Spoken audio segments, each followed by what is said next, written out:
Уважаемые работодатели Илишевского района, хочу довести до вашего сведения мониторинг ситуации на рынке труда портал «Работа в России». В целях обеспечения оперативного контроля ситуации на рынке труда Рострудом организован сбор информации от работодателей об увольнении работников в связи с ликвидацией организаций, либо сокращением численности или штата работников, а также неполной занятости работников организаций в субъектах Российской Федерации на портале «Работа в России».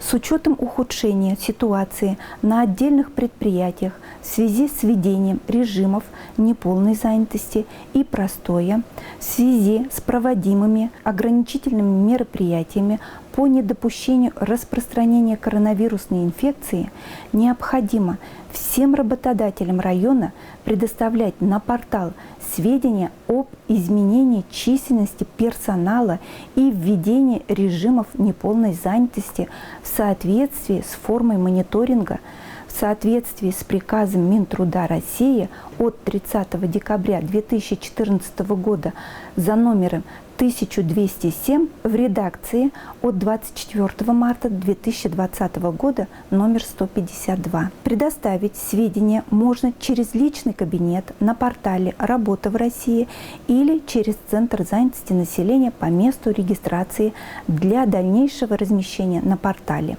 Для подачи сведений через личный кабинет портала «Работа в России» работодатель должен быть авторизован через госуслуги.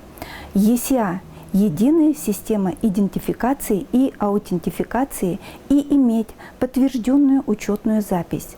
В случае возникновения вопросов по регистрации компании на портале госуслуги вам необходимо обратиться непосредственно в службу поддержки портала госуслуги или обратиться по телефону горячей линии 8 800 100 70 10.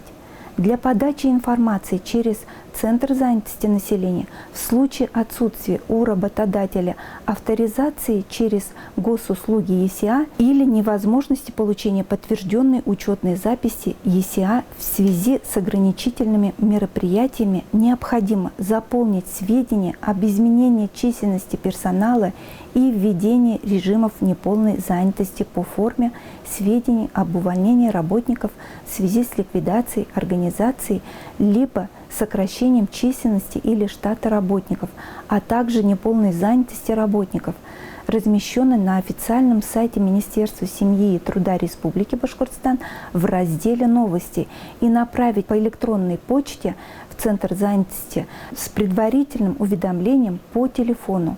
При этом требуется зарегистрироваться на портале без использования учетной записи ЕСИА. Данный мониторинг должен охватить всех работодателей района вне зависимости от наличия или отсутствия высвобождения или неполной занятости.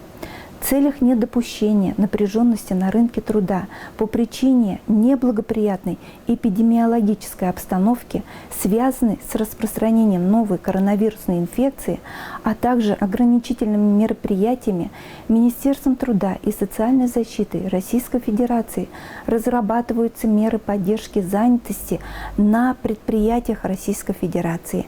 Данные меры поддержки будут связаны только на основании сведений, предоставленных работодателями на портале «Работа в России».